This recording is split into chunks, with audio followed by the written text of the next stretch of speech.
नमस्कार, कशिश न्यूज पर 9 AM देख रहे हैं आप। मैं हूं रश्मि श्रीवास्तव, आपके साथ बुलेटिन की शुरुआत करेंगे। झारखंड सरकार के मंत्री अब नए नए बंगले में रहेंगे। मंत्रियों के लिए तैयार नवनिर्मित बंगले आवंटित कर दिए गए हैं। रांची स्मार्ट सिटी के एक ही कैंपस में ये बंगले बनाए गए हैं और इसके निर्माण पर करीब 70 करोड़ की राशि खर्च की गई है। हर बंगले का क्षेत्रफल 16,000 वर्ग फीट से अधिक है। इन बंगलों में रहने वाले मंत्रियों, उनके परिवारों और कर्मियों के लिए तमाम आधुनिक सुविधाएं हैं। बंगलों को 2 हिस्सों में बांटा गया है। पहला हिस्सा रेडिएशन ब्लॉक है और दूसरा हिस्सा एनेक्स ब्लॉक।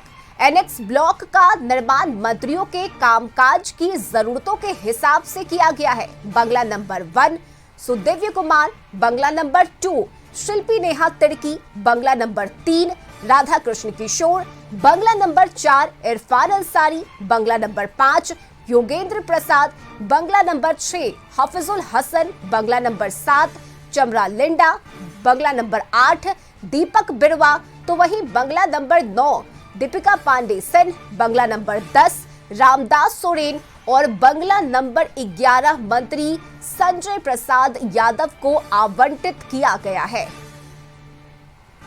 और रांची से सहयोगी संतोष इस वक्त हमारे साथ जुड़ गए हैं। संतोष, झारखंड में नए बंगले आवंटित किए गए हैं इन मंत्रियों को और इस बंगले को अत्याधुनिक बनाया गया है। कई सुविधाएं यहां पर दी गई है। इसके अलावा और क्या कुछ खासियत है इस बंगले में?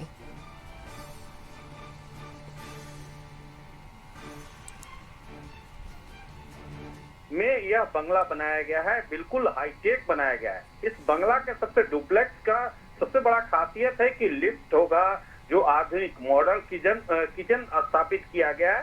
तो आप समझ सकते हैं कि मंत्री जी और जो मंत्रालय है, मंत्री जी और मंत्रालय की दूरी बहुत चंद कदमों के बाद मंत्रालय की दूरी है। तो इससे हाईटेक कई सुविधा बनाए गए हैं। बजाते जो मंत्री जी के नौकर रहेंगे, ड्राइवर रहेंगे, उनके लिए अलग रूम की व्यवस्था की गई है। साथ ही मीटिंग हॉल उसमें, तो पूरी हाईटेक। लगभग इसका जो लागत है 11 बंगला का लागत लगभग 70 करोड़ की से भवन निर्माण के तरफ से निर्माण कराया गया है। कई बार मुख्यमंत्री के द्वारा निरीक्षण भी किया गया इस भवन निर्माण के कार्य के बीच। तो आप इसको हाईटेक, क्योंकि इसके पहले जो हेमंत पार्ट 2 में ही हेमंत सोरेन का घोषणा था कि सभी मंत्रियों और विधायकों को नया भवन दिया जाएगा। तो एक और जहां नए भवन का आवंटन हो गया है, जहां बंगला नंबर 1 पर सुदीप सोनू रह रहे हैं, वहीं बंगला नंबर 2 पर शिल्पी नेहा तिर्की, तो सभी को बंगला अलॉट कर दिया गया है। लेकिन एक सबसे बड़ा सवाल है कि बंगला अलॉट के पहले ही जिस तरह से जो मंत्री हैं अब धीरे धीरे वहां शिफ्ट कर रहे हैं, चाहे वो सुदीप सोनू की बात करें, को कुछ दिन पहले वहां गृहप्रवेश कर लिए और बजाते पूजा पाठ करके वह प्रवेश कर गए। वहीं शिल्पी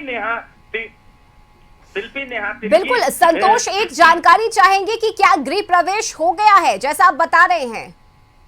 एक मंत्री जो सुदीप सोनू हैं, वो कुछ दिन पहले गृहप्रवेश कर चुके हैं और वहां एंट्री कर चुके हैं। लेकिन जैसा बता रहे हैं कि आजकल में जो शिल्पी नेहा तिर्की है, कृषि मंत्री, वो भी गृहप्रवेश करेगी और उसमें प्रवेश करे। तो एक तरह से नियमता उनको आमंत्रित कर दिया गया है। अब देखना होगा कि जो मंत्री और जो मंत्री बचे हुए हैं 10 मंत्री, वो अपना मुहूर्त दिखाकर कब गृहप्रवेश करते हैं। लेकिन जिस तरह से सरकार के तरफ से एक मंत्रियों को तोहफा दिया गया है, हेमंत सरकार पार्ट 2 में मंत्रियों को तोहफा जो दिया गया है, इसका नतीजा है कि धीरे धीरे लोग गृहप्रवेश कर लेंगे। चलिए ठीक है, बहुत शुक्रिया संतोष आपका इन तमाम जानकारी के लिए।